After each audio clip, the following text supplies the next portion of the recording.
बुद्ध ने अपने जीवन काल में अपने प्रवचनों से मानव जीवन में एक क्रांति सी ला दी थी। और हम जानते भी हैं भगवान बुद्ध द्वारा कही गई उन सभी बातों में जीवन जीने की कला की चाबी छुपी हुई है। बशर्त है कि आप बुद्ध द्वारा कही गई बातों का सही अर्थ निकाल पाएं। उनके जीवन में घटी सभी घटनाओं से आज भी हमें कुछ न कुछ सीखने को मिलता है। ऐसी एक घटना के बारे में आज मैं आपको बताऊंगा। बुद्ध के समय में अक्सर उनसे एक सवाल पूछा जाता था कि ईश्वर है या नहीं है, और बुद्ध द्वारा हर बार एक अलग जवाब दिया जाता था।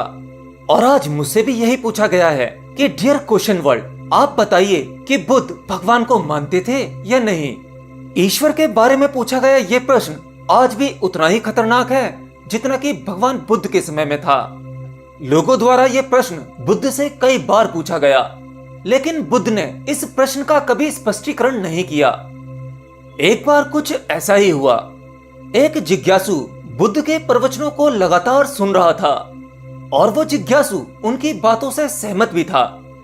वो मानता था कि बुद्ध ज्ञानी पुरुष हैं। तो एक बार बुद्ध ध्यान में बैठे हुए थे और वह व्यक्ति बुद्ध के पास गया और पूछा कि हे बुद्ध, कृपया करके आप मुझे यह बताएं कि ईश्वर है या नहीं।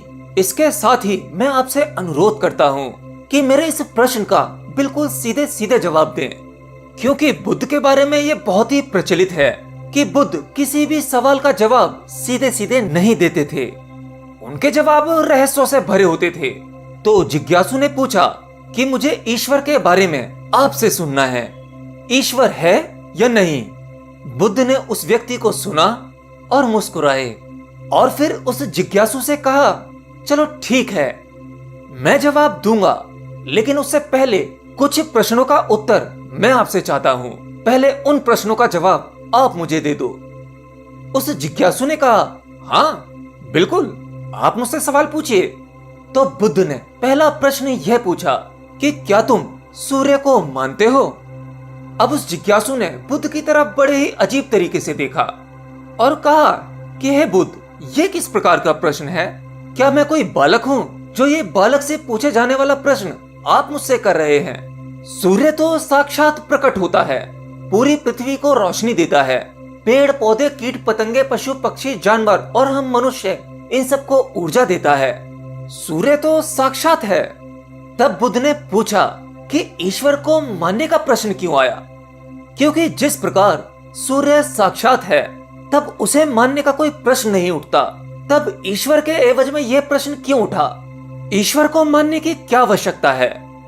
इसका अर्थ तो यह हुआ कि आपके मन में ईश्वर को लेकर कहीं ना कहीं संदेह है, क्योंकि ईश्वर सूर्य की तरह प्रत्यक्ष नहीं है।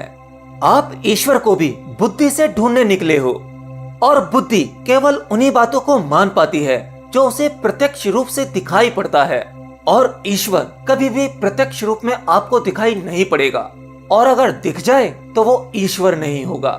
बुद्ध ने ये भी कहा कि जो तुम ईश्वर को मानते हो या नहीं मानते, असल में ये प्रश्न ही गलत है, और गलत प्रश्न का भला सही उत्तर कैसे दिया जा सकता है। इसीलिए इस गलत प्रश्न के पूछे जाने पर और किसी के द्वारा उत्तर दिए जाने पर अगर उत्तर दिया जा सकता है तो वो उत्तर भी इस प्रश्न की तरह गलत होगा। जिज्ञासु ने यह सुना और कंफ्यूज हो गया कि हे बुद्ध, ये आप किस प्रकार की बातें कर रहे हैं, मैं कुछ समझ नहीं पा रहा हूँ। बुद्ध बोले, हाँ, अगर सीधे अर्थों में मैं कहूँ तो ईश्वर को माना नहीं जा सकता, बल्कि ईश्वर को जाना जा सकता है। अगर तुम्हारा प्रश्न यह होता कि मैं ईश्वर को जानना चाहता हूँ, तब मैं तुम्हारी मदद कर सकता था, और जब तुम ईश्वर को जान जाओगे, उसका स्वाद चख लोगे, तब तुम भी उस स्वाद को किसी को नहीं बता पाओगे, उस ईश्वर की सीधी व्याख्या नहीं कर पाओगे। हाँ, लेकिन दूसरों को ईश्वर का वो स्वाद चखने में मदद जरूर कर सकते हो। तुम अपना अनुभव किसी को दे नहीं सकते, लेकिन अनुभव करवाने में उसकी सहायता जरूर कर सकते हो। तो इसीलिए आपने बुद्ध के जीवन की जितनी कहानियां किस्से सुने होंगे, वहां आपने देखा होगा कि बुद्ध ने कभी भी ईश्वर के बारे में स्पष्ट रूप से नहीं कहा, और इसके चलते कई बार बुद्ध पर उंगलियां भी उठाई गईं। कि बुद्ध को कुछ नहीं पता, क्योंकि बुद्ध इस तरह के प्रश्नों का ठीक से उत्तर नहीं देते थे। अब देखो, गौतम बुद्ध तत्व संबंधी प्रश्नों से अक्सर क्यों बचा करते थे।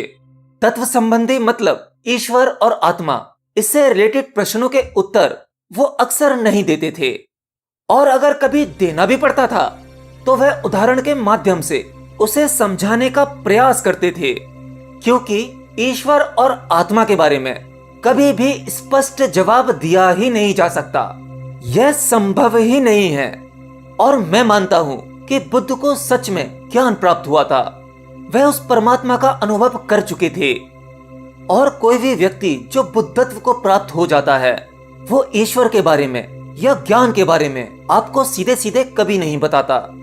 वह आपके प्रश्न के उत्तर को बीच में ही लटका देता है, क्योंकि वह चाहता है कि आप उसका स्वाद स्वयं चखें। बुद्ध ने कभी वह गलती नहीं की जो तथाकथित ज्ञानी पुरुषों ने की। मतलब जितने भी तथाकथित ज्ञानी पुरुषों ने ईश्वर के बारे में स्पष्टीकरण किया और उनके अनुयायियों ने उनके धर्म गुरुओं द्वारा ईश्वर के बारे में कई बातों को मान लिया और अपने समुदाय बना लिए, फिर क्या था वो आप देख ही रहे हो। उन तथाकथित धर्म गुरुओं द्वारा दी गई प्रमाणिकता के आधार पर आज वो सभी समुदाय तलवार लिए घूम रहे हैं और उन तलवारों हथियारों के आधार पर प्रमाणित करना चाहते हैं कि मेरा ईश्वर सही है, मेरा ईश्वर सही है। तुम अपने ईश्वर भगवान को छोड़ो और हमारे को मानो, क्योंकि वही सत्य है, तुम्हारा ईश्वर तो झूठा है। यही होगा अगर कोई व्यक्ति ईश्वर की सीधी व्याख्या कर देगा तो अज्ञानियों की भीड़ उसकी बात को जस के तस मान लेगी, ना कि वो जानेगी। वह भीड़ ईश्वर का अनुभव नहीं करेगी, वह भीड़ तो केवल आपकी कई बातों के आधार पर किताबें लिख देगी और हाथ में तलवार लेकर चल पड़ेगी कि हम अपने समुदाय को बढ़ाएंगे, अपने धर्म को बढ़ाएंगे, प्रचार प्रसार करेंगे। शायद बुद्ध ये बात जानते थे, इसीलिए कई बार उन्होंने ईश्वर को इनकारा भी।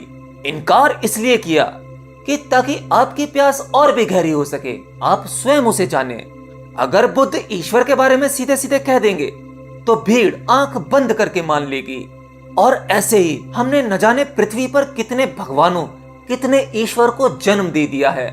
ऐसा लगता है कि ईश्वर ने हमें पैदा नहीं किया, बल्कि मनुष्य ने ईश्वर को पैदा किया है। देख लो अपने आसपास आपको कितने ईश्वर के बारे में जानने को मिल जाता है, लेकिन उसका अनुभव किसी को नहीं है। ईश्वर के बारे में मैं भी आपसे कुछ खास नहीं कह पाता, मैं तो केवल आपको ध्यान सिखा सकता हूँ। आप ध्यान करो, उसमें गहरा उतरो। जैसे जैसे ध्यान गहरा होगा वैसे वैसे आपके सभी प्रश्नों की हत्या होती चली जाएगी और आप उसे जानने के करीब पहुंचते चले जाओगे। फिर आपको किसी झूठे ईश्वर को मानने की आवश्यकता नहीं होगी, बल्कि आप स्वयं उसे जान पाओगे। अपनी स्वयं की आत्मा तक पहुंचने का द्वार आपके उस ईश्वर का द्वार है। एनीवे, आज के लिए इतना ही।